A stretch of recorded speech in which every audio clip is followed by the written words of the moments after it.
Hello,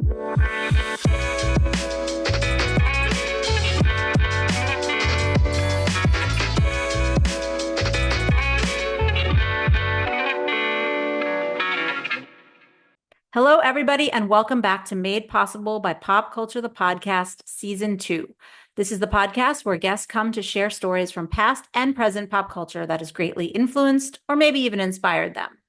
I'm your host and producer, Danielle Terciano, and on today's episode, we have Steven Canals. He's the creator, writer, executive producer, director of Pose.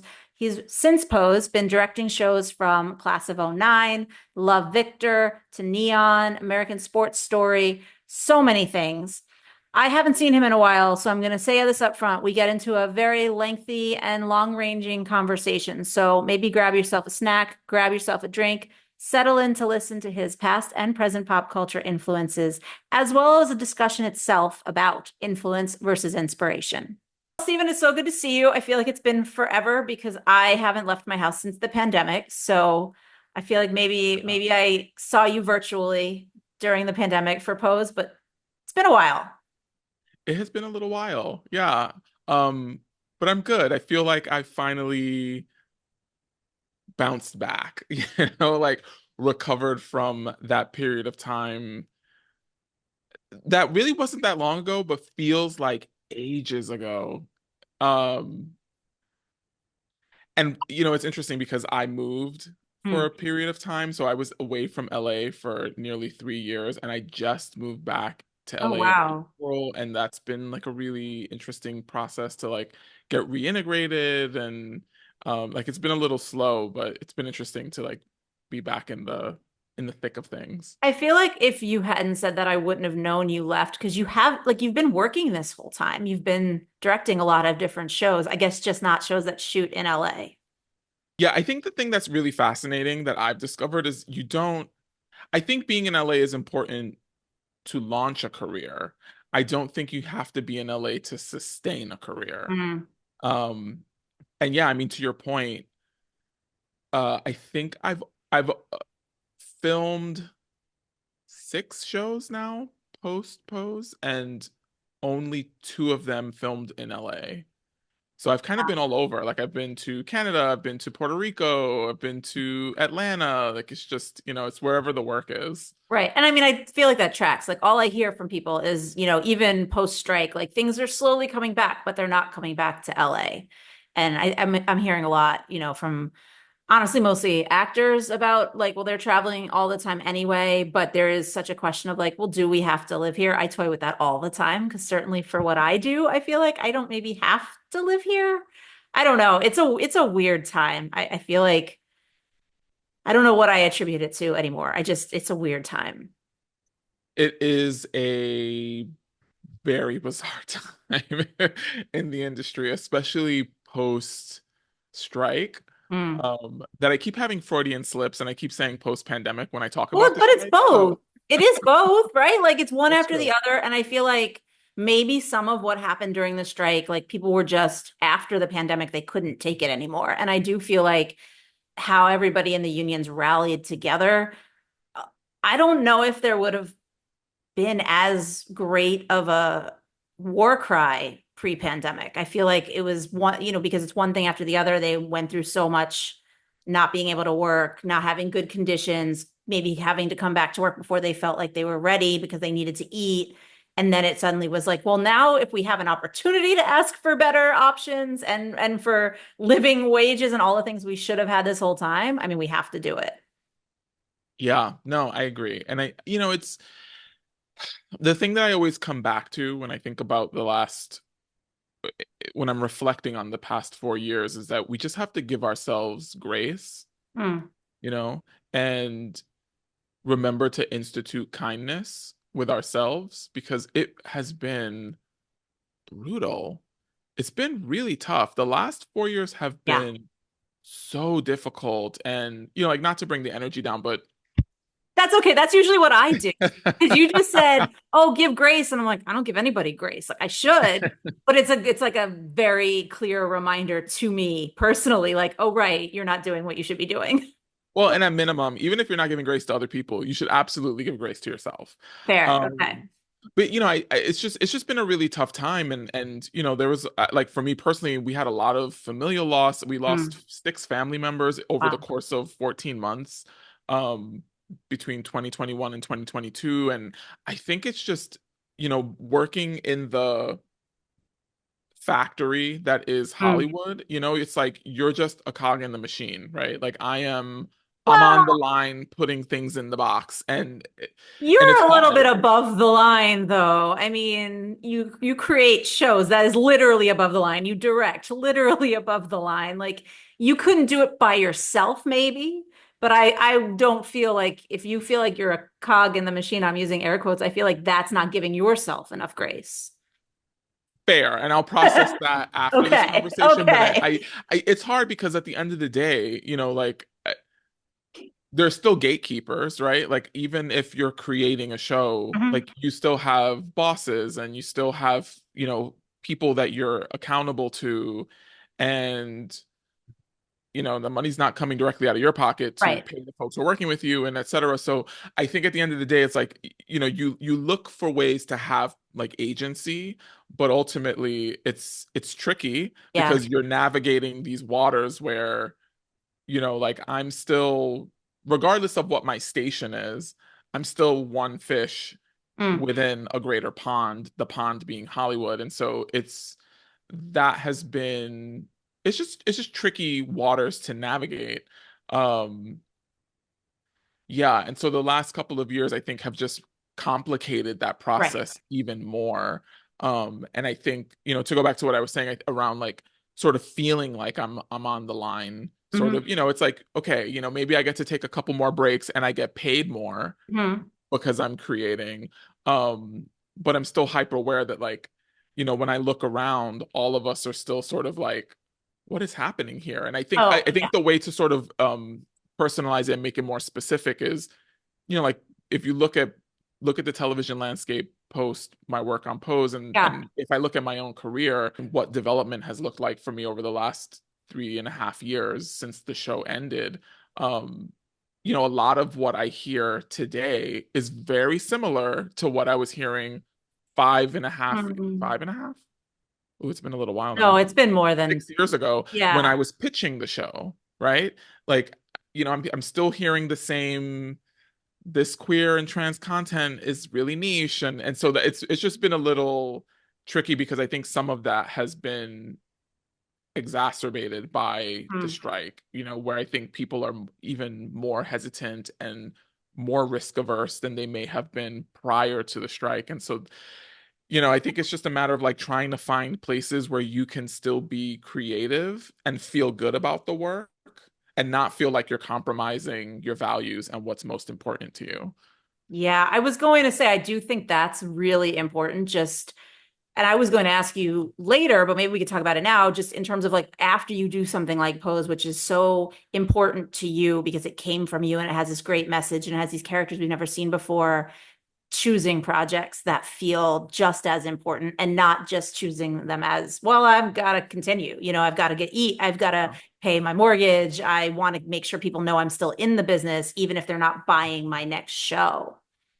That's a great question. It's interesting because if you look at all the projects I've directed on post Hmm. Pose, not all of them are as obvious as like a love. If you Okay. look at a show like Love Victor, where it's literally about a young queer Puerto Rican kid, right, Hmm. who's in high school and dealing with coming out and, the complexities of being a teenager. And then you look at a show like Class of '09 that I worked on a few years ago, Yeah. with Brian Tyree Henry and Kate Mara, and thematically, it's more specifically about like the FBI and artificial intelligence and the ways that it's used and manipulated to surveil people. So like thematically couldn't be any different, but that show had a queer character on it, Right. right? And And also, so I was going to say, like, I'm not trying to pigeonhole you and say, like, oh, you only want to do shows where those queer, trans, people of color front and center. I would imagine that's very important to you, but I'm not trying to say, like, that's all you can do. yeah, no, I didn't take it that way. I think the point I was making is that I've intentionally Mm. looked for work that checks very specific boxes. It's sort of the my my MO and sort of the company line that I always said back when Pose was running is, I know where my commitments lie, right? Like I'm committed to telling stories about queer and trans people, Yeah. folks of color, women, like that's really important to me. Um, and so I think regardless of what the genre is or thematically what the show is about, if those identities are centered, then that's really great. And it's been fascinating that when I look at my career from the very beginning, like even going back to Dead of Summer, which was the show I was staffed on Yeah. prior to my work with on Pose, every show I've worked on has had a queer or a trans character part of the narrative. And so and I've just sort of I've lucked out in that way. Um but I very intentionally seek out work that again, checks those really Right. important boxes to me. Yeah. I was curious because I wonder how much of that is you're making the choice, but also I think people are coming to you with they know you can do a good job with those scripts because you understand those characters. I think about like American Sports Story and specifically the episodes you directed. And I'm like, Mm. well, there was such a actual depiction of Aaron struggling with his sexuality. And I don't know that I don't know any of the other directors who directed it. I'm not trying to say they couldn't have done it, but I'm curious how much that comes into play when you're kind of saying, well, we're making the deal for what specific episode, what specific stories are we tackling in that episode? That's an interesting one because so Ryan Murphy reached out to me directly to say, I really want you to direct on Aaron Hernandez. And I was like, of course, I'm in. Um, that I think the question you're asking is a question for him Oh because yeah, I'm just I've kind of never, posing it into the universe as like I yeah, wonder how much I imagine. I mean, yeah, you've worked with Ryan for years on Pose, so he knows what you can do very well, but I also imagine in general the industry knows, well, we've seen Pose, we know what you can do with these stories. So the fact that you've been able to work on shows that have queer characters, trans characters, when there are so few shows that have those in general, but you're able to make the deal to work on the ones that do, I feel like is not a coincidence. You know what I mean? Like yeah, it's everybody yeah. saying, like, we know this is going to work out really well. He's going to do a good job with this. You're going to connect to it. You're going to want to do the show at all, let alone, that Hmm. particular story. I don't know. It's interesting what you're asking because I am pretty sure that my team has never, when I think about my career as a director, Hmm. I don't think we've ever negotiated a specific episode. Hmm. And truth be told, most times, I would say, with the exception of Aaron Hernandez, which Ryan reached out to me to say, "Hey, I would like you to work on this." Right. Um, Everything else I've done, my team and I are the ones who have chased those projects, right? Okay. It's like, hey, I want to work with those people, or I want to work on that project. And they're like, I recently directed an episode of Sex Lives of College Girls. Yeah. I love that show, right? And I met with Justin Noble, who's the creator of the show and the showrunner. And so, my team reached out and were like, hey, in the next season, if you have any open director slots, like Steven loves the show, would love to work on it. And they were like, come on board. But it's typically like I'm chasing a project, not Hmm. the other way around. And so it's an interesting question you're asking around intention because ultimately it's really up to the showrunner and those Yeah. producers to say where they're going to slot you in. The thing with Aaron specifically is that I mean, we don't really know his identity because he Right. Because never he's not publicly here to, said, yeah. but the show sort of firmly plants a flag in that he was, a gay man and was closeted. Um, which I appreciated that they made a specific choice. Hmm. But he is, he was Puerto Rican or at least, part Puerto Rican. And what was great about working on that project for me, it was a couple things. I think one is that it was lovely to work on a show where the character, our lead, is really complicated Yeah. because I think you don't often get that. And especially as a person of color, I was like, I love that he was messy and beyond messy because I mean, he's a partner. I was gonna say, Um, I mean, complicated is nice. yeah, I I'm mean, being obviously, polite. listen, we're not discounting. I do believe he had CTE. I'm not discounting that, but I think there are a lot of people with CTE that don't murder people. So, Correct. Well, and he complicated also is had nice. a lot of, familial trauma, and Mm-hmm. he had a lot happening, and Mm-hmm. to work on a show with a character, with a real person who brings all that baggage was exciting creatively. The other thing is that it really just gave a shorthand in my communication with Josh Rivera, who is an Oh, right. incredible Yeah. actor and played Aaron, because we got to talk. Josh is straight, but we got to talk about the complexities of what it must have felt like for Aaron to be who he was. And and so I think in that way it lent itself to the project, that I got to really like go through the Rolodex of experiences I've had, and I got to use it not just literally while we're on set directing a scene, but even just in casual conversations with Josh. So that was really great. For me, it feels like the last episode, maybe even the last two episodes, I would be kind of scared to touch because of Mm. I mean, it's definitive. Look, we know he's dead. We know obviously the people that he killed are dead. And there's the way that the show takes the arc for Aaron into what really happened in a sense of how he decided to end his own life. That to me, as you said earlier, because he never publicly came out, that's a scary thing to plant your flag in and say, like, well, we're Mm. kind of equating it to that. Like he not only killed someone because he was afraid that person knew his secret, but now he's killing himself because he's afraid too many people think something about him. And so my question initially was going to be, if you had conversations about that episode or that part of the arc, but I imagine hearing you talk about that there wasn't necessarily a negotiation for episodes, that no, you were focused just on seven. I don't want to say just as if it's not enough, but on your episodes, 7 and 8.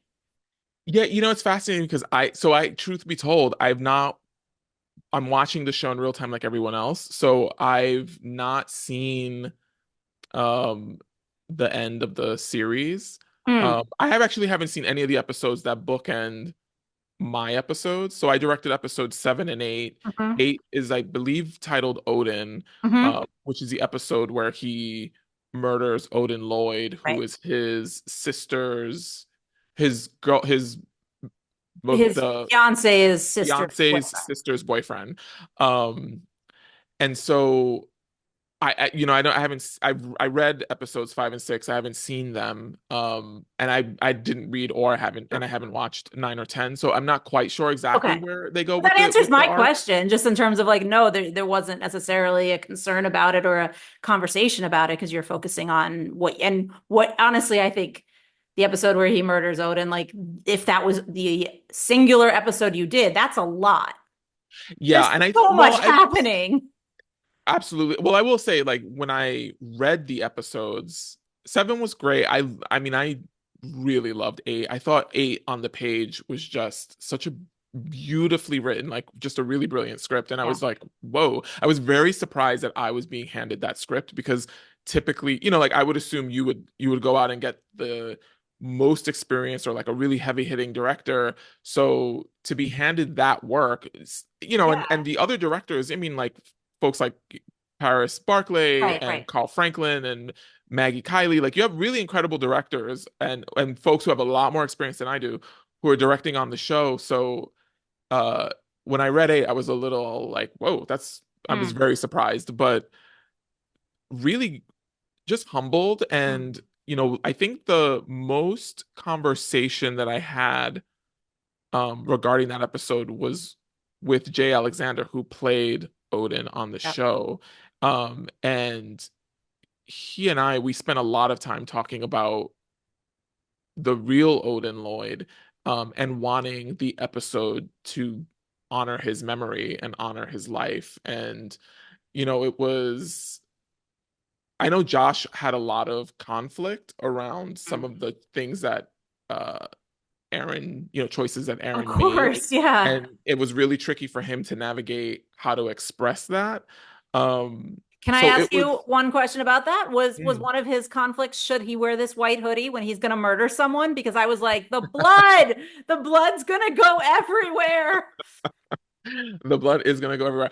Okay, also true tea, like when we shot those scenes, you can kind of see it. So, in the if you've watched the episode, so in Yes, the yes. aftermath of the shooting, you have like the jogger who Hmm. runs through the quarry and finds the body, right? If you Hmm. go back and watch that scene, you can see how completely muddy that Oh, area I is, figured. right? Yeah. So the day So not before, just blood is what you're saying. Worry about the oh mud. no, no, no, no, no. Because in real life it wasn't that. In real life, it was a rock quarry in Massachusetts. We Oh, shot the show in New Jersey, and the day before we went to shoot that sequence, it was pouring. And so I get a call from my AD Drew at it was probably like 10 in the morning, and she's like, we sent a bunch of folks over there. It's just soup, no. like it's mud. So she Oh, was like, no. just want you to be prepared, but you should probably get to set early. So we were supposed to start shooting. I think call was at 3 p.m. or something. I I just get want to to say this set. is why I left production because of traumas like this. But go ahead. Yeah, yeah. And it gets worse. But I get there at like 2 o'clock. I think it was like 1:30, 2 o'clock in the afternoon. And it is like past your ankles muddy. I was like, what are we gonna do? Like, are we shifting? And everyone was like, we Right, can't shift. We gotta shoot. That's right. what's happening. Like, we were there until 3:30 in the morning And that's, filming. I was to say, that's not something you can just move inside because it was a real, this is really what happened. Someone has to find him in that way. Like, you can't, so many productions would have been like, let's just find, you know, I don't know, a rundown warehouse or something. We had to have a tow truck. You know that how in the beginning of that sequence of scenes we have they're driving up Yeah. into the rock quarry before Aaron pulls Odin out of Yeah. the car. The car got stuck in the mud twice. We literally had to have a tow truck come and pull the truck Oh, car out just because it to was so film muddy. the sequence. Just to feel like it was the hardest day. Hardest, maybe the Well, second hard. hardest, Yeah, but it was that's a hard hard. And day. then it's also hard because you're doing this some really emotional and effectively violent scene. So yeah, all of that together. Yeah. I don't want to take up too much time on this one show, but I do have to ask you if anything, if you could have, this is going to sound out of left field, especially based on what we're talking about, but if there's anything that you feel like you did in pose as a director, like choreographing certain scenes, I don't mean, I know you had a choreographer for the big dance numbers. I just mean like the Mhm. way that move actors around for the stuff that you did here in terms of like even the club scene or the scrimmage or do you feel like that translated at all and helped at all? Oh, completely. I am consistently grateful that Pose in many ways was like my baptism by fire in every sense, right? I mean, like Pose was it may not look that way watching it, but it was a really big show with a lot of Oh moving yeah. parts. And I think often people may dismiss it in terms of the amount of work it would take to film, the show. But in reality, like especially those ball scenes, Yeah. so much work. They were so long. And I um there's a sequence in one of my episodes in Class of '09 where the FBI group that we're following are practicing, Mm. and there's like a big sort of we use paintballs Yeah, yeah. on the show, but they have like this big paintball sequence. And the process of blocking that scene as a director was really, really easy. And I think to well, not I shouldn't say really, really easy, but it was easier for me Okay. because I just went into my toolkit of like what experiences I used when I was directing on Pose, right? Which is on Pose, as you know, that those ball scenes had Yeah, when you said that 150. people dismiss it as easy, I'm like, who are these people? Did they watch it? It didn't look easy. It gets dismissed because whenever I'm looking to get hired on other Uh, shows to direct, some people are like, oh, well, he did Pose, and it's like, and that's but in insane. reality, it's like those things translate. And I think on Class of '09, I have a couple of football sequences. I have a couple of scenes where there's Right. a lot of moving parts happening, and for me, it's like approaching those scenes. I always approach them the way I did the ball scenes. Nice. Okay. You know, Okay. That's good to hear because I'm like, yeah. I'm not gonna ask you when we can get more pose because you ended it in such a way that like I don't think there would ever make sense to do some sort of revival slash continuation, and yet I would like more pose. So as long as it's, finding ways into other things, great. Usually I start this podcast by starting in the past and talking about your past influence. We did not do that today. So I do want to take you back, and I'm going to ask you to set up what you've chosen. Although I will say to everybody listening and to you, I when I asked you to come on this podcast, I knew you were going to pick this because when we did that photo shoot for Hmm. Variety, we did this inside the writers' room, but it was in your home office, and you had some stuff around from this franchise. So I was like very excited, but because of that, I want you to set it up because your passion for this project is much greater than mine. So you're going to have a better setup for what you chose. Yes. So my past inspiration, and for folks who are watching, if you can't tell, you can Oh see that yes, on picture. YouTube. This is why you should be watching on YouTube. But yes, he has. I didn't Watch on even. YouTube. Yes, I didn't even realize. But yes, can you maybe, yeah, lift up a little just so everyone could see it in full? Yes, perfect. But the front of my shirt is Optimus Prime, and my past inspiration, and in many ways it's still a passion of mine, even at 44, is the Transformers franchise. And I should be really specific, more specifically Generation One, which, for all the Transformer fanboys out there, all the geeks, um, is specific to the launch of the series in 1984. Actually, it's their 40th anniversary this year. Yeah, I was going to Um, say it's a good time for you to talk about it.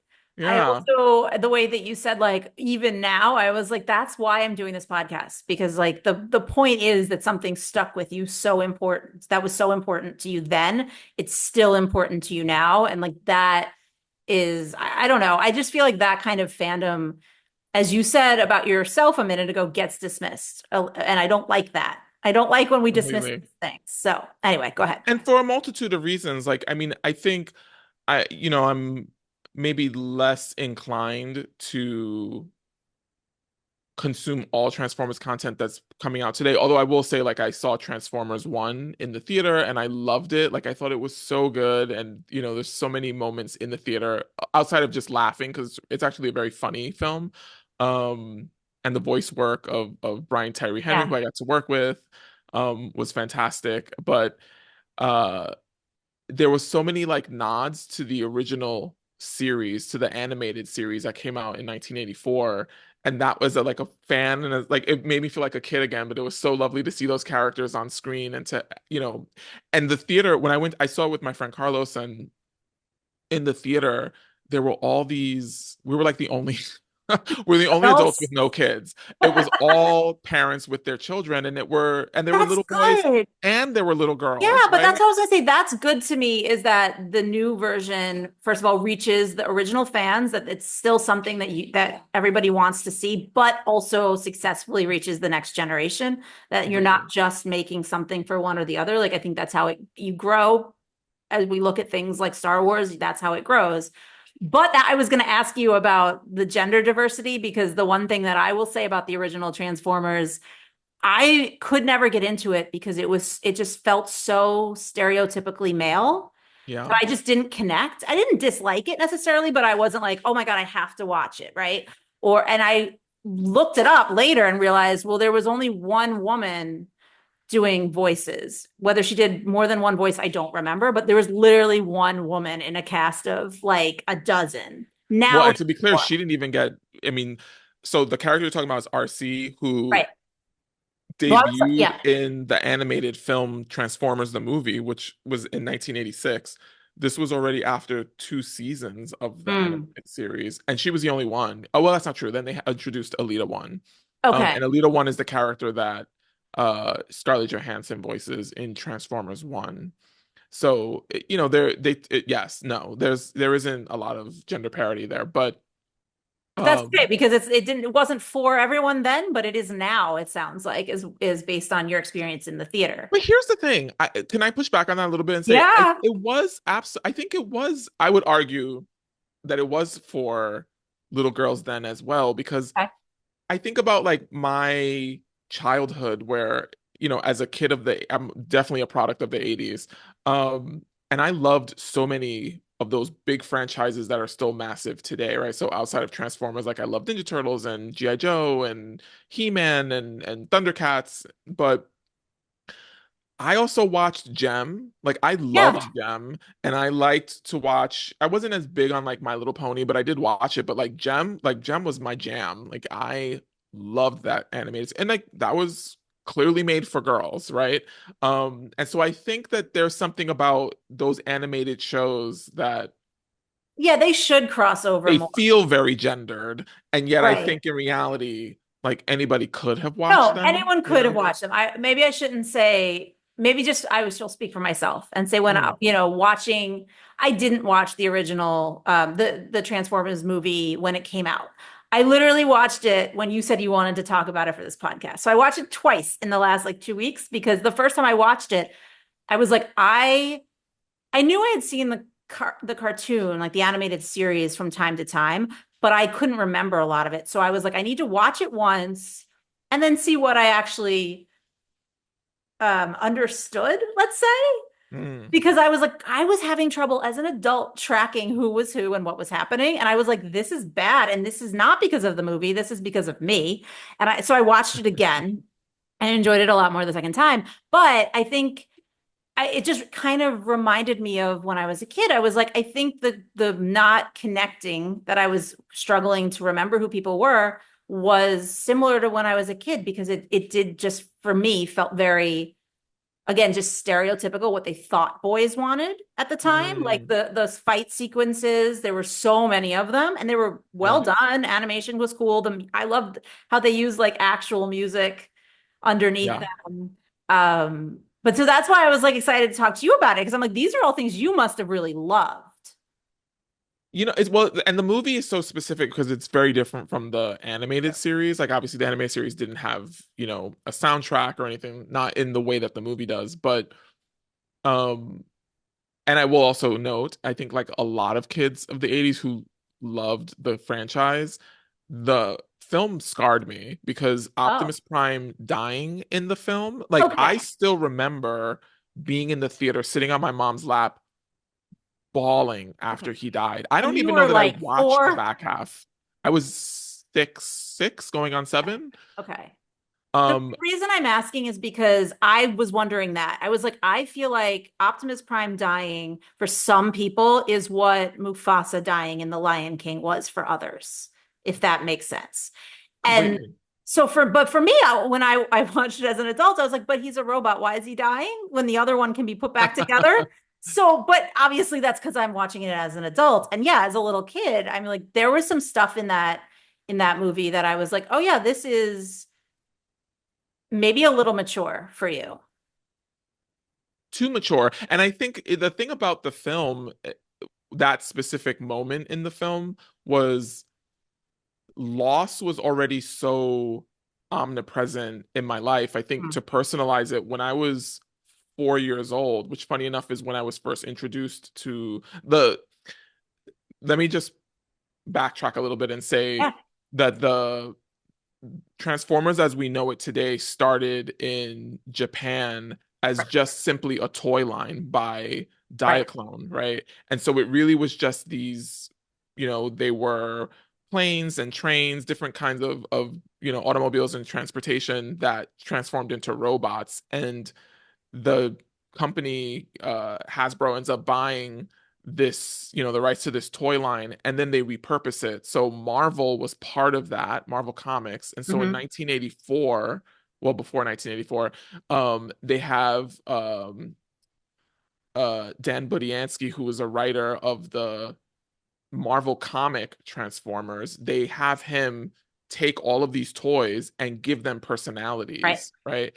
And so it's interesting because you see very little overlap if you read the original 84 Marvel comic Okay. to the cartoon, right? The cartoon's clearly made for kids, and then you've got the comic, which feels much more adult. There's Mm. a clear distinction in terms of like the personalities of all of these Okay. robots. Some of them are a little darker, even on the Autobots who are the good guys side.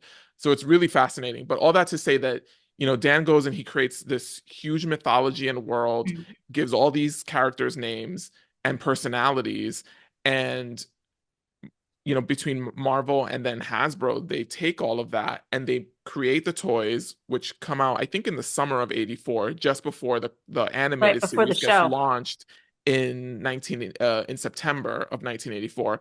And so the reality is, because we live in a capitalist culture, it's very clear that the cartoon or the animated series was really meant to just serve as one long Right. advertisement for the toys. It was all about selling And that's toys. kind of why I like the metaphor of the Transformers though, and like capital and all of that, because it's like, well, it knows what it is. You know what I Yeah. mean? It is speaking Yeah. about it, but like, yeah, because that's what all of this was back then. I mean, I Completely. had those stupid changeables. I don't know if you remember those. Like Happy Meal wasn't Hmm. at some point McDonald's integrated actual Transformers toys for your Happy Meal. They made a deal with Hasbro, whatever. I don't remember what year that was in America. I think it started overseas first. But because they didn't have those, they made their own version of it because Transformers was Hmm. so popular. And it was like the hamburger turns into like a little person or Yeah. whatever. Yeah. I Yeah. I had had all all of those. those. I don't know why Uh-huh. I had them. I wasn't like watching the cartoon every day. But like that's just, I mean, it speaks to everything you're talking about. It's just like you don't want to Completely. just watch the show. You want all the merchandise. You want to like wear your literally wear your fandom. Absolutely. And so that all I think contextualizes what the series was. And so to go back to the something very specific, which is in '84 when the toys and the show is launching, my mom was pregnant, Okay. and ultimately lost that baby. But I have very clear memories, and I was four, Right. '84, I was 4 years old, of her being pregnant. And at four, that really was my first introduction to and my first memory in terms of having conversations around death and dying and what is heaven Right. and where do we go and that understanding an afterlife. And so I think all that to say, because I've always been really fascinated by loss and death and dying and grief. Hmm. And sometimes when I share that with people, they're a little like taken aback, like that's maybe Hmm. a little strange. But I think a big part of it is that experience as a kid really kind of cemented for me this fascination with like where do we go, because I at Right. four was just so confused how like there was a baby in my mom's belly and now the baby's not here anymore, and like Right. where did he go, like I don't understand. And so all that to say, then at six, when I have this incredible hero who then I see die on screen, like it really was. It's funny because there's a lot of jokes and memes now about how that deeply impacted a whole generation of Right. kids Of in course. the '80s. But for, to your point around Mufasa dying, like, yeah, like that was really tricky. It was a interesting one. And like, truth be told, I mean, I cried about Optimus Prime dying in that movie until I was already probably like 14, 15 years old. Like I was a whole ass teenager and I would still watch it and Right. be completely emotional about his loss. But I think that makes sense because I mean, you've connected to the character so much, but also you've connected to what that means. Like, to go back to what you were saying about some people, maybe side eye when you say you're interested in those things. I'm like, well, I think that speaks to how it was approached when you were younger. Like the fact that you guys talked about it at all and didn't try to Hmm. pretend nothing happened or, swept it under the rug and placated it with like a sentence explanation, but no actual explanation, no actual discussion. So to me, Yeah. like that's what I would want, I guess, from anything in pop culture, maybe. Like it elicits a strong reaction because it's doing a good job of telling its story.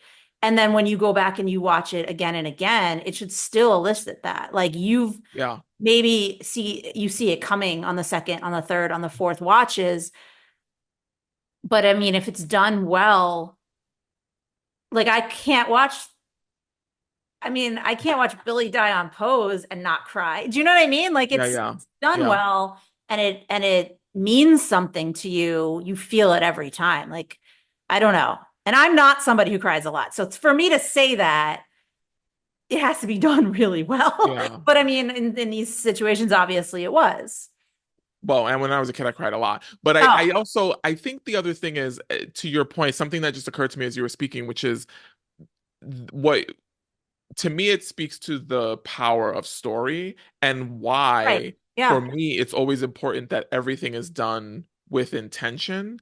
And even if it's like mass marketed, mass produced, even if like something like the Transformers franchise, which is really truly just, uh, uh, you know, uh, rooted in capitalism and it's just all about making a ton of money, that like there are people out there who are consuming the content and it means a lot to them, right? Because I think for me, I think one of the things that I love so much about what I loved and would still love about the franchise, but what I loved so much when I was a kid was that, if you go back to that period of time, 84, 85, 86, like we were living in the Bronx, right? Like we Mhm. were, well, first we were living in we were living with my grandmother. We weren't even living Okay. on our own. We were living with my grandmother in Harlem, in the projects in Harlem that my mom grew up in, and then we moved to the Bronx, right? And at that period of time, it's all the stuff I captured on Pose, but New Right. York in 86 was like a disaster, right? It really was a war zone, and the South Bronx in particular, even worse. Hmm. And so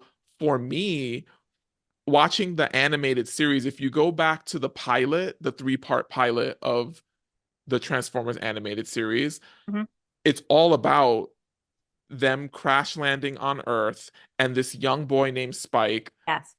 meeting them for the first time, and their journey of not just wanting to get back home, but also their protection of this boy and his dad Sparkplug, like at the time meant so much to me because I, as a fearful child, was afraid to go outside Mm. because I was like, all I knew was that the outside world was really scary and it could consume you, and I was a small boy and I was sensitive and was in a household or in a family where I was hyper aware that I was always being told, like, you're too sensitive, Mm. you're too soft, and like the world out there is going to consume you. And so I think I grew up with an understanding of like outside is scary, Okay. and here was this show where this kid is being protected by these robots in disguise.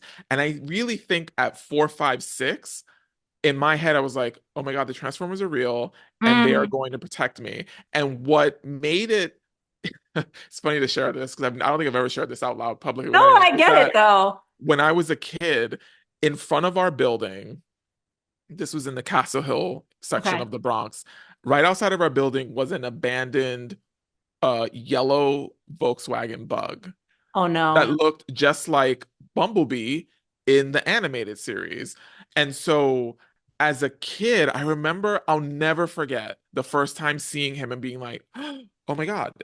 And my mom totally going there. God bless Evelyn. And my mom saying, shh, that's Bumblebee. We don't want the Decepticons to know that he's there. And as a kid, I every morning when we would walk past, I would always be like, "Hi, Bumblebee," Yeah, and then but quietly walk past him.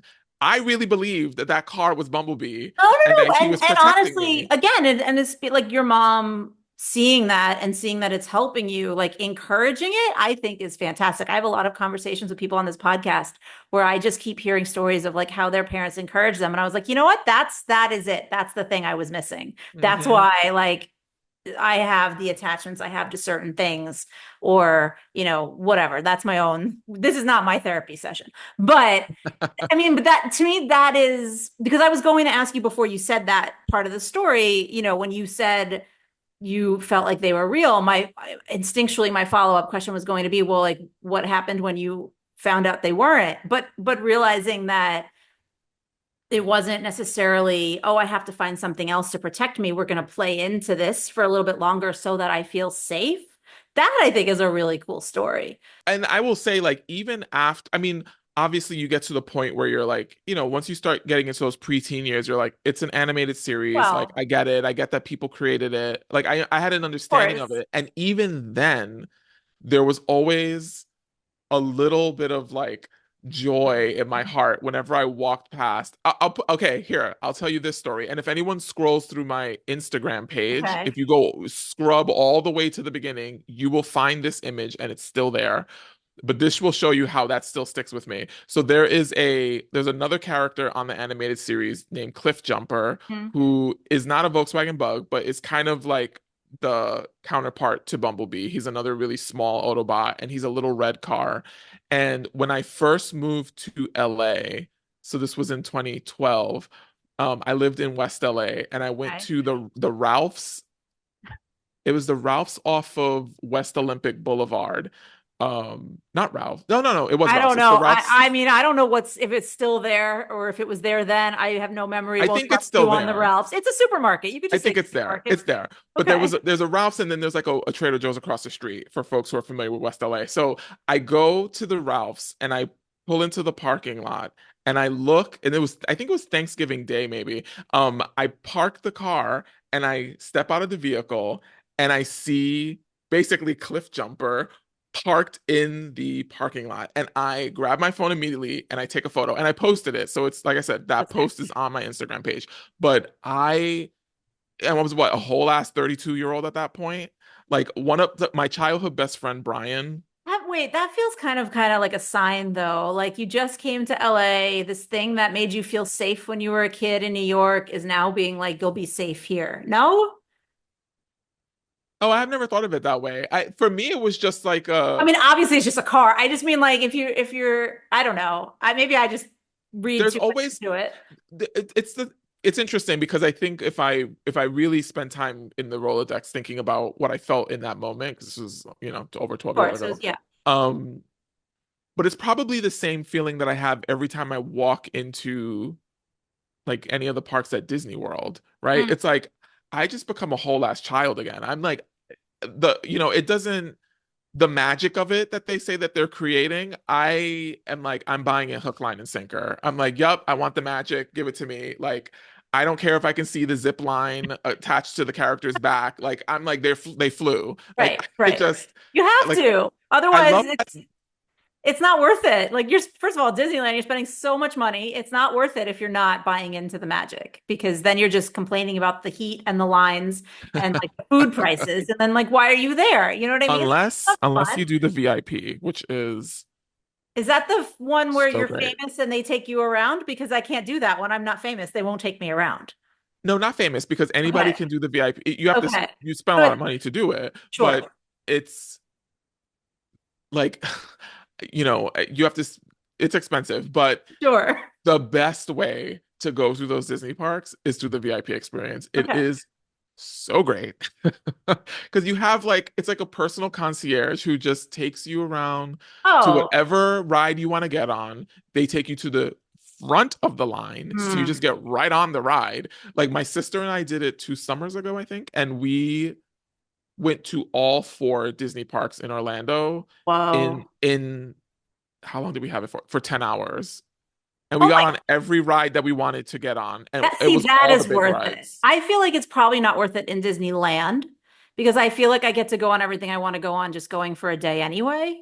I mean, I also don't go on the big scary rides. That's a topic for a different podcast. Ah. But that, the ones with all the really long lines. Although I say that, and then some of the longest lines are in Fantasyland, and I do have to go on Peter Pan every time I'm there. But Oh. yeah, no, Well, different but here's different the thing. conversation. At Disney World, like if you're there, like regardless of the park, but let's say like if you're at Magic Yeah, Kingdom at Disney World, some of the longest lines are because it's like a lot of parents and families right. with little kids. So I mean, Disney doesn't really do a ton of, like big thrills, but those rides tend to have shorter lines depending on the park. Yeah, that's I'm true. getting very in the weeds now, but No, like no, if no, you were you're right. I haven't been to Florida I've been to Florida, but I haven't been to Disney World in Florida.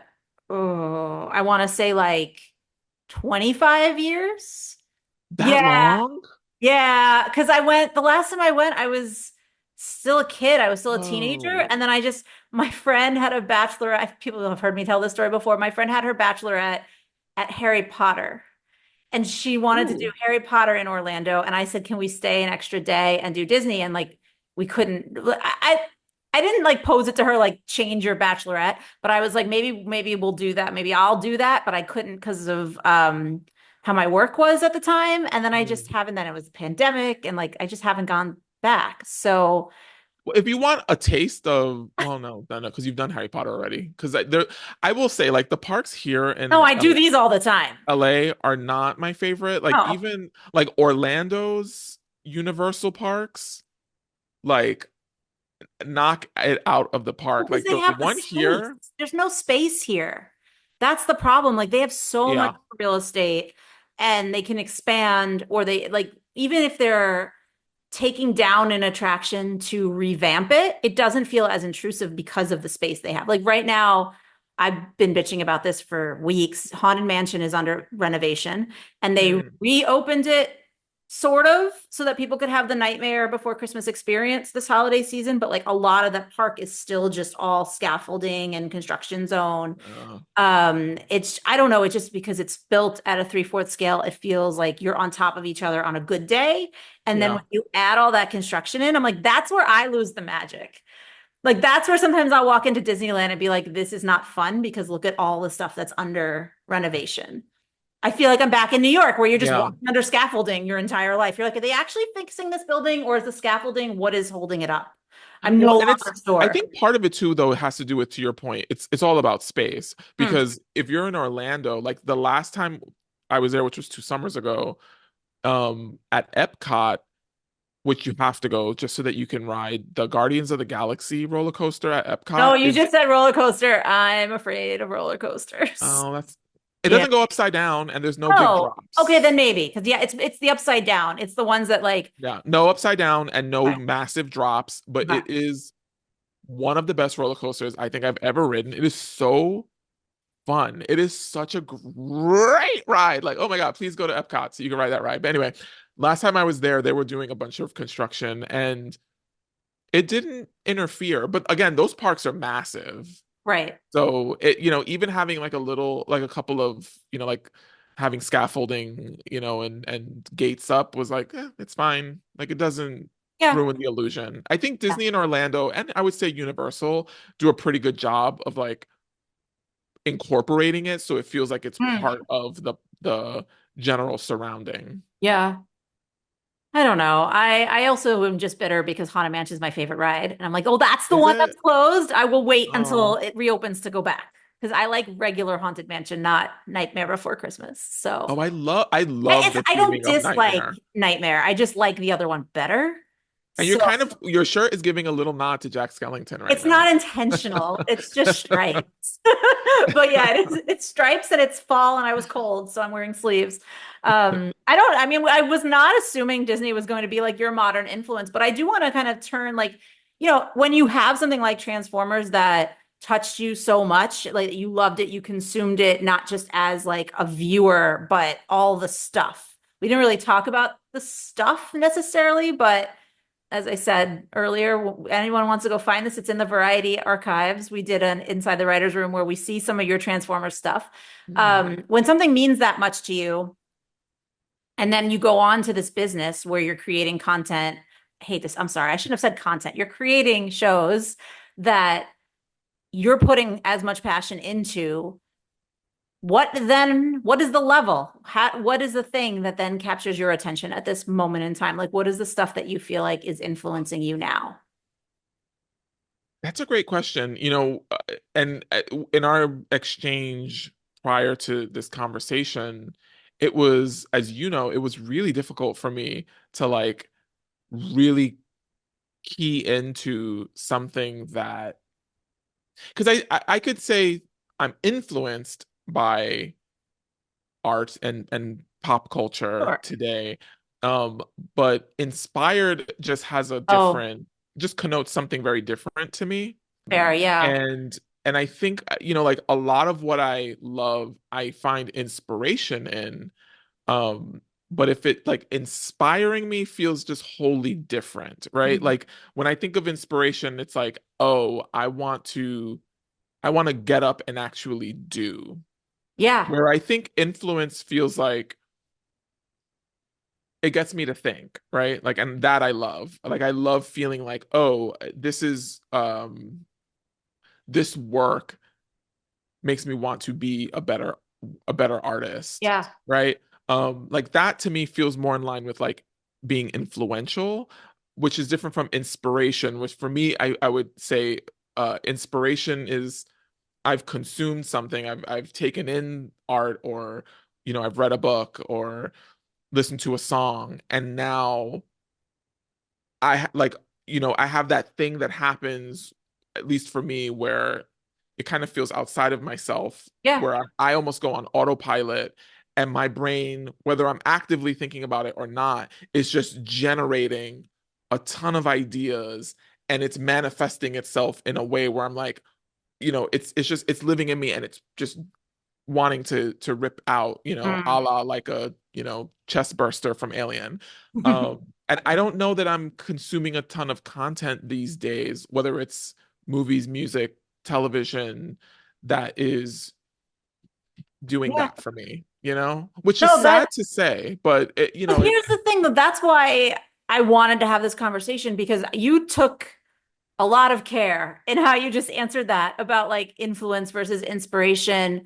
Um, I would sometimes argue that for me, it can be as simple as like I just am not clicking with anything. Like, I'm not even going to give it as much thought as to the difference. It's just like I'm watching something and I don't really like it and I turn it off and I don't remember what I just watched.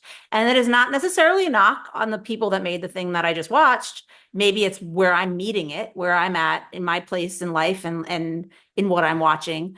But I think on a broader level, it might also just speak to the time we're in and how Mm, there's just so much that sometimes, and I'll speak for myself here, but like the other night, I wanted to just kind of unwind. And I put on like a comedy I've seen a million times before, whether it's a movie or a TV show. I just like to mhm, like let it wash over me. I already know exactly what's going to happen. I can half pay attention. But I said, no, I wanted to find something different. I want to find something new, still in that genre, in that vibe. When I tell you that I spent half an hour just trying to find something to watch, and this is somebody who knows all of the things because I'm still in this business enough where I'm like, I know where to find everything. I know mhm, relatively what's available that's old that I haven't seen before, where it is available.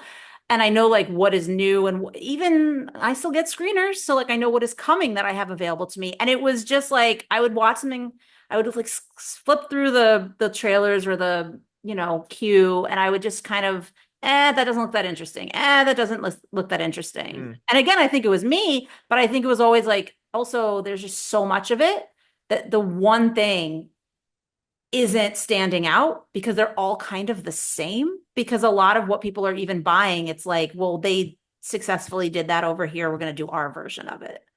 And that's still happening in a way that I thought maybe we would have tapered off after the pandemic and after the strike. I don't know. I mean, so to hear you say it, I was like, good, it's not just me. A, but B, also maybe that's worse because then it is an actual problem and it's not just me. Yeah, and it's interesting because like we're a small sample, so Mhm. I'm curious like um what other folks would say.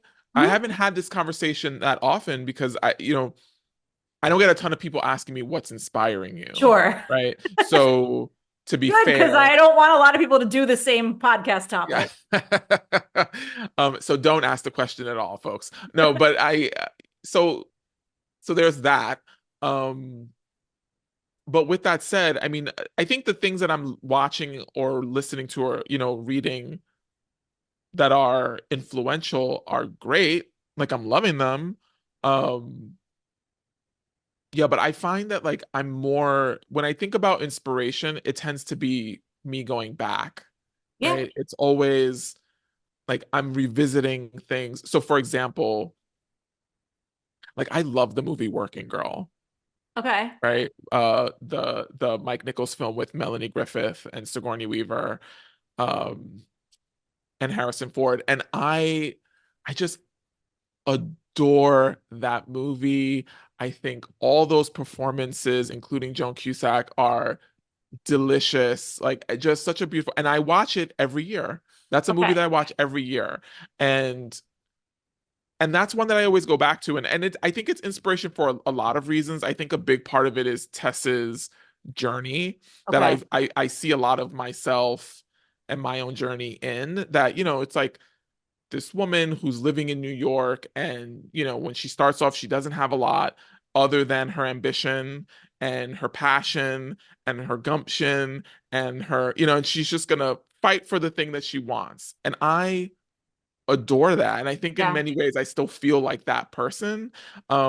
So part of it's interesting. I'm processing this in real time with you because I don't know Oh, if I've ever thought of it in that way, but I think okay. part of what's so inspiring to me about that story and why I often revisit it is that in many ways that's kind of how the business operates. Like, Mhm. once you have a project and that project ends, you're kind of back on the bread line and Right. you're looking to make the next thing, and you're always sort of being Tess again. Mm. And I love that. And so anyway, like that's something that like for inspiration I like to go back to. Sure, a 1988 film. So that to me is a great example of like, I think the things that are the most influential or inspiring, whatever word you want to use, often are the things that we experienced when we were younger, when our brains were still forming.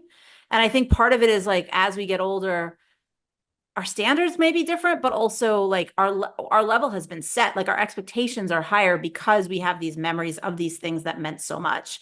And then you're in this business, you're making things that you're raising the bar for what they can be as it is. So then the thing that you're going to consume has to be that much greater again. Hmm. But hearing you say things, maybe not specifically working girl, maybe, I don't know, take a second, think about how you feel about this, but talking about how like it's that's part of the business, though, like you always have to keep pulling yourself up and your ambition has to keep driving you. And you always kind of, I don't want to make this a downer, but like sometimes you're behind the eight ball and like you have to really drag yourself across the line. It's so many metaphors. No, but can I say, just can I pop in real quick and say Yeah.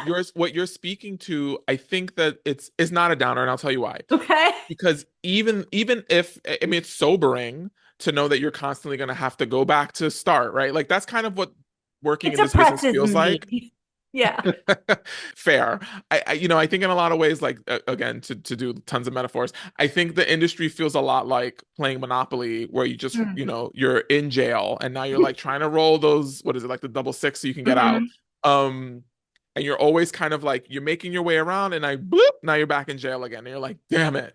But the thing about a movie like Working Girl and another film that I also love that I think is in the same thematically in a lot of ways overlaps is Aaron Brockovich, which is another Mm. film that I love and I watch every year.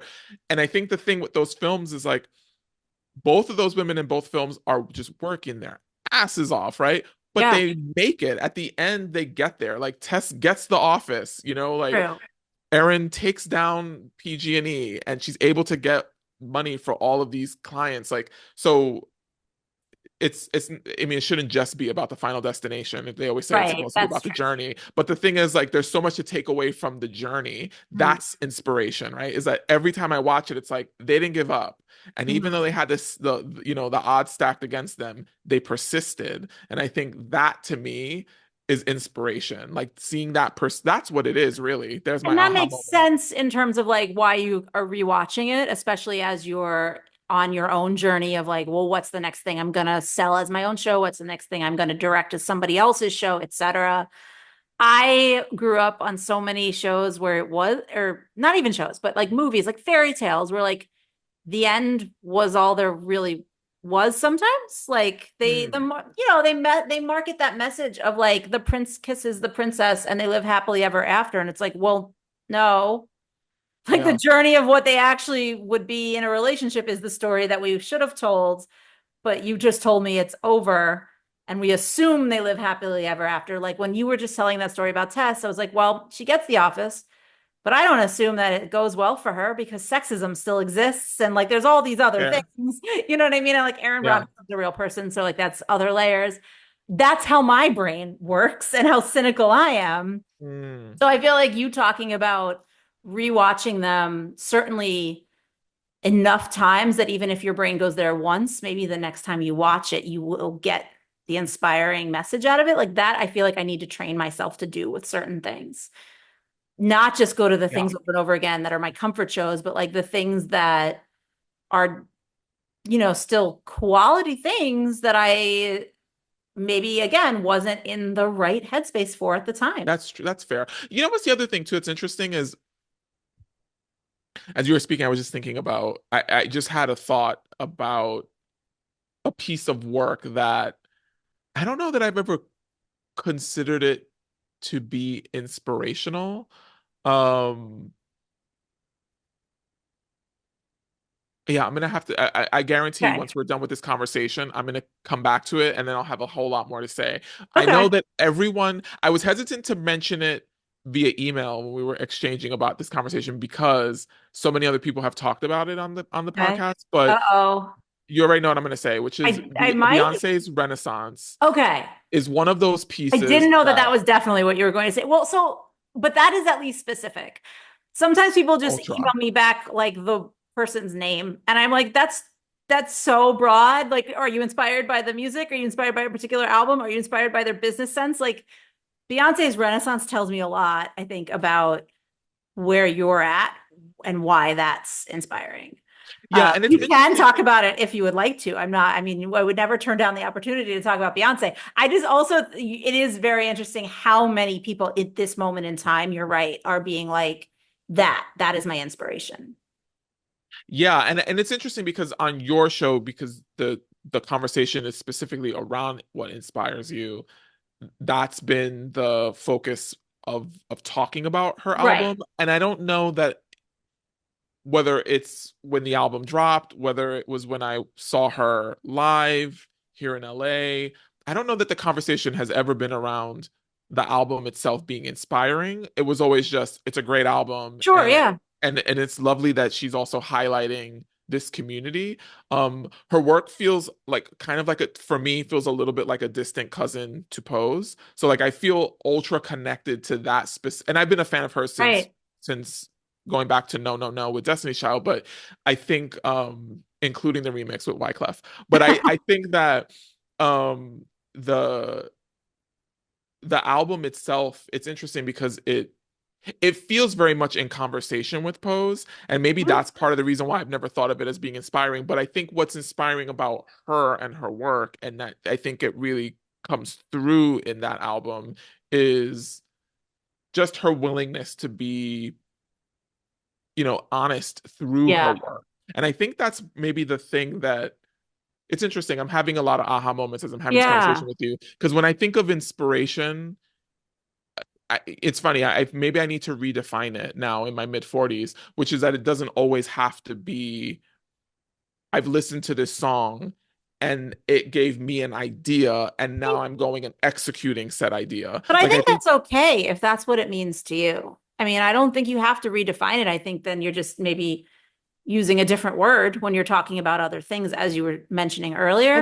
maybe not redefine it, but maybe it's expanding the Mm, horizon of what it is because there are, in the way that I was just talking about, like Tessa and Brockovich in those films, yeah, I love the films and I find the films inspiring because of the journey of those right. women. And I think similarly, like if I'm thinking about Beyonce, it's like I don't know that there's any one song that I'm like, oh, that song on Renaissance Sure, yeah.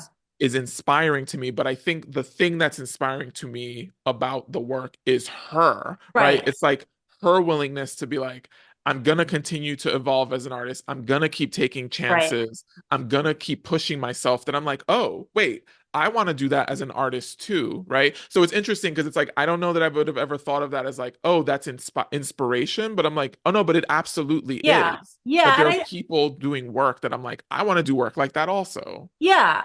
I also kind of feel that the song it also depends on how you're consuming music in general. Like I don't necessarily assume a song might be the inspiration, but the song might be the entry point into this person who becomes the inspiration. I honestly, for a second, until you said a lot of people have talked about this on the podcast, I thought you were going to say Mariah Carey. And I was like, oh, but then you didn't. And I was like, no, I see why you didn't based on all the things that you're saying. But my brain went somewhere else because like growing up, that's the singer I listened to the most. And I found her story so inspiring as the, like, she had nothing and she really, like, she had a gift. Like not everybody's going to have that gift, but she also really worked hard. And then just, the evolution of her catalog and how she found her own voice. or not found it, but was allowed to use it and like stood up for herself more and et cetera, et cetera. I've been trying to find somebody to come on and talk about that, but like I want the guests to pick the organic inspiration. And so far nobody has picked that organically. And I'm like, Oh, well, it's not about have me. me. So it's Wait, okay. no, have me back because I will say this. Yeah, so you come Now back that anytime you've, you want. I know I absolutely, and here's why. Because what you just said, but again, let's connect it to what we're talking Yeah. about. Well, Because I'm thinking about, so I don't know that I've ever thought of any, and I'm a huge lamb. Like yeah, I yeah. No, I will, know or that's why I thought you were going to say you it. know, 'Cause I feel like we've but talked about this before. but I don't, and I don't know that I would ever think of any of Mariah's albums as being like inspiring. But perhaps the block for me. Hmm. So this is where I'm going when I think about, because maybe there are blocks for us around inspiration is, so let's isolate one album. The Emancipation of Mimi, Hmm. top to bottom, love that album, think it is great, still listen to it, at max volume as if it just came out yesterday. And and We Belong Together is one of my favorite songs of all time. Like it would be on my top 10 list of favorite songs. Um, but when I think about that album, Yeah. and again, like let's connect it to what I was just saying about Beyonce. It's like similarly, I could be like, is Mariah inspiring? Well, yeah, because she's someone who I think when it comes to her songwriting and her music is always willing to just go there, Right. right? Like even if we don't fully understand exactly what she's talking about in the moment, like a song like The Roof off the Butterfly Hmm. album, right? Right. Which if you read her memoir, now we know it was about her Yes. relationship with Derek Jeter. But I At don't the know that time, was we clear didn't at the know time. that. Yeah. But what we did know is that whatever experience she had on that roof, oh I boy, mean, I think a left lot us of feeling people hot. speculated at the time. I feel like there was a lot of, but she wouldn't admit it then because she was No. very private. And she didn't, but this is the thing. At the time, she didn't really have to because all we knew is that if we listened to the song, her delivery of it and the lyrics were enough for us to be Yep. like, whatever experience Mariah had on that roof, baby. Okay. And so anyway, I say all that to say, like, when I think about emancipation, when I think about her, sure, inspiring. When I think about the album, I don't think, oh, that's an inspiring album. I don't know that Mm. Emancipation of Mimi has sent me out on a journey to create something. With that Okay. said, Emancipation is an album, though, that for me is locked forever in where I was at the time that the album came out, which is I Right. was a senior in college. I was stuck in this wash, rinse, repeat cycle with sleeping with my best friend at the time who claimed he was straight. Oh Um, no. which is a whole other conversation. And it was like, so when I listen to that album, when I think about that album, I always think about that Mm. pocket of time in my life, in my, early 20s, where I was Yeah. just like, girl, you But are a I think disaster. I think that is I am someone who is self-admitted that I'm bad at talking about music. I don't understand any of the terminology. I don't know a lot about it. I had a very limited view of what I even listened to growing up. It was like Mariah Carey and 90s hip hop, and that was it. So I'd Love it. say all of that again here to preface what I'm about to say, because I feel what you just said is very common about music. I feel like it's also intentionally supposed to bring you back to certain moments in your life. Hmm. So I think who picks actual music as the inspiration rather than like the artist overall as the inspiration, I think that also says a lot about them and like what they're yes, as you said, defining inspiration as, but B, like what they are looking for from art. Sometimes we are looking for art that just like self is either self-referential or in a slight maybe narcissistic way reminds us something about ourselves and our own lives that we want to hold on to. Because I feel that way about pretty much every song I listen to now, this is also probably bad to say, but is Hmm. old. It's all stuff I listened to years ago, as you just said, as if it just came out because of that, because this is something that like connects me to something that I've loved for a long time. It's not to say I listen to something new and immediately dismiss it. It's just that if I'm gravitating to something, it's usually something that has more meaning because of where I was when I listened to it. I Listen, I hear you. I don't know. I was just in my car 2 days ago listening to Whitney Houston's first Oh, album, like it was 1986, like fully on blast, had Love Will Save the Day. yeah, Like, but also like that's classic. Like you're not picking something that is so specific to a time that it's weird that you're still listening to it. Depends on who you drive past. But Okay. can I I say mean, though, it's interesting because I what you just as in response to what you were saying a moment yeah. ago, and again, like all of this is just coming to me as we're having this great conversation, which is in a lot of ways I feel like inspiration is selfish because we're Mm, constantly like in a place where like we're meant to be open, right? Like we have to be an open vessel to receive a message that is inspiring, right? yes. But then what does that ultimately mean? It means that the expectation is that when I'm engaging with someone or Mm, something, that at some point in my openness, you're going to provide mm, something to me that I'm hmm. going to then process as inspiring. So in Yeah. a lot of ways, it kind of feels like a selfish act, but I say all that to say Yeah. that um like when I just want to address what you're saying about the music piece because ultimately I think what good art I think I would assert is supposed to do is make you feel Yeah. at base minimum. No, And agreed. so I don't know that it's not the artist's or the art that's been created's job to for us to walk away feeling inspired, right? Like I think that's really all on us. I Yeah. think it's just we just create and then Yeah. hopefully you feel something. And here's the thing I've learned, which I don't know that I always felt this way and like for sure I didn't feel this way in my 20s and probably not in my 30s. I think now in my 40s I've evolved and have come to a place where even if that feeling is what we would put in the category of negative, so it Mhm. makes you angry or it makes you feel uncomfortable, that all of that still quantifies it being good art Oh, because absolutely. you're If you're feeling feeling something. Yeah. something, And I as mean, opposed to nothing at honestly, all. yeah, if it's making you angry or if it's making you upset, sometimes I argue that that is better because it's challenging you in a way and it's not just you gravitating towards the thing that you know is going to reinforce your own thoughts, biases, views, etc., which Mhm. I think, talk about selfish, we do all the time. And I mean, I do it all the time. I'm guilty of it. I'm like, I said this on a recent episode of the podcast of just like there was a piece of media that I knew intellectually was going to be good, objectively, like quality work, but I just didn't want to deal with the emotions it would bring up in me. And so I didn't consume it at the time it was first released. And that was again, nothing is being said negative about it was a book. The author was Tuesdays with Morrie. But it was a complete assessment of myself and Mhm. acknowledging that that was how I felt at the time was like, all right, maybe you should do something about that. And Yeah. so whether you do or you don't, I think determines how you grow as a person and what art you later choose to consume. But I mean, I think at least I would hope the majority of the audience is aware of what you just said, is aware that like, right, it is not their responsibility to do this for us. We have to, again, come to it with that open mind, but also come to it with that willingness to be changed or just feel something. Danielle, you know what? Like we could write Mm. a whole entire book about this because You as you were could write speaking, a whole entire book about this. You may- are, I am no longer really. a writer.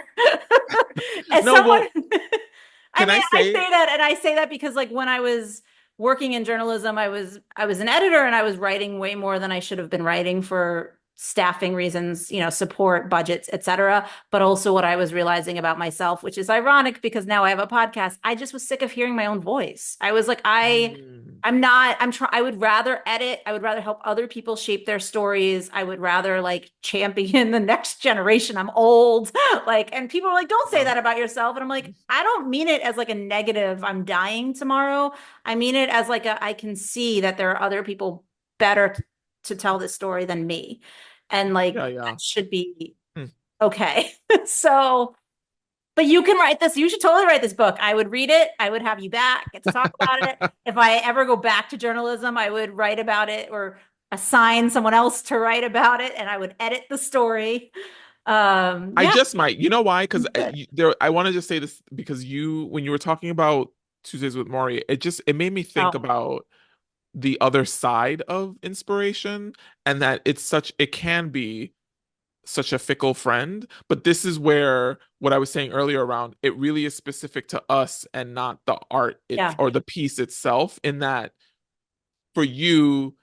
there was a resistance to it and then an openness to it Yes. much later, where I know that that's happened in the inverse for people as well. It's happened to me where something that you found really inspiring or something that you love, you Yes. go back to and you revisit, or you're looking for, because the other thing is we also have to acknowledge where we are in our lives, that there are times where you're just that openness that I was talking about isn't there. And so then you revisit a piece and you're like, this is not hitting the way I want it to, Mm. or that's not how I remember it. And somehow it's gone. Yeah.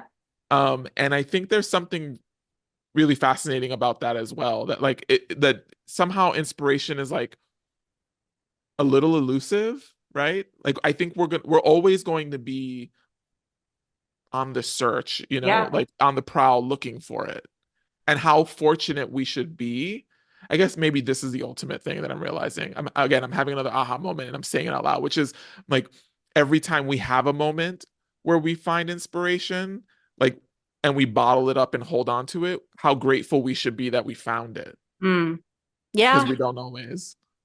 No, I think that's a really healthy outlook. Like we don't always know if it will come back. So be grateful for what it is. But also, I think I'm going to leave you with this homework. I know you're a worker, you're busy, but like, yeah, write this book, write an outline for this book. I'm serious. I mean, the other thing you just said about the inverse of like, it not holding, I'm going to put it in these words, you didn't, but it not holding up or it not being as inspirational, that like that's its own topic. Like that I will be honest and say I considered that as the podcast, but I was like, I don't want to just spend time shitting on stuff because it doesn't mean that it's bad, but like that is how I would describe it, and nobody would want that. So we'll see. Maybe I'll give myself some homework as to figure out a way to talk about those things in a less negative way.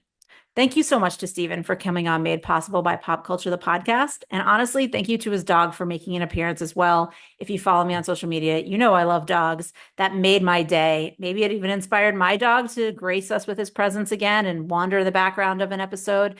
He hasn't done that in a while, and this is not the last episode of season 2, so maybe there's still hope.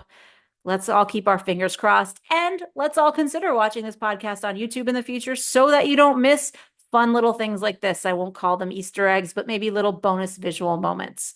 Before you run off, we talked a lot about a lot of different pop culture moments. I want to share with you where you can find them so you can watch them for yourselves. So first, Transformers, the TV show from the 1980s, that is streaming on Roku and Tubi. Then we talked about Transformers, the movie from 1986, which is not streaming anywhere legally. And I will admit that in order to prep for this podcast, I found it on YouTube. Someone just uploaded it in full. I can't guarantee it's still there because that's not technically legal, and the studio may have pulled it down by now. So you may want to look for that on DVD, places like Amazon or eBay. Then there were a couple of movies that Steven talked about as not just older influences, but long-term influences, things that he goes back and watches once a year. Working Girl, Aaron Brockovich, both movies, both available on Apple. And of course, Steven's projects. We have to talk about those. Pose, first and foremost, the show he created, Emmy-winning drama. Definitely everybody out there needs to watch it. It is emotional. You may cry, but you will love it. So that is available on Hulu. All seasons are streaming on Hulu. And actually, a lot of the shows that Steven talked about as he's directed since working on Pose, they're also available on Hulu. So Love Victor is one of those. He directed a few episodes, available on Hulu. Class of '09, same deal, directed a few episodes, available on Hulu. And American Sports Story, Aaron Hernandez, which just aired on FX, streaming on Hulu. And then I do want to reference also Dead of Summer, because that is the show that Steven worked on as a writer before he sold Pose. That is not available for streaming, but you can rent or buy it on Amazon or Apple.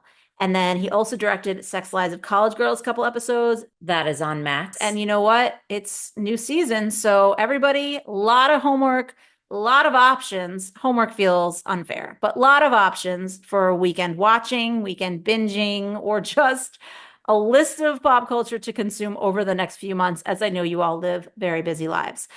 I've been talking for a very long time. Thank you all for sticking with me and listening to it. I hope you enjoyed the episode. If you did, please like, comment, subscribe, follow on social media @ReplyMe. Tell your friends in real life. Go outside, guys. Tell your friends. And of course, come back for the next episode of Made Possible by Pop Culture, the podcast.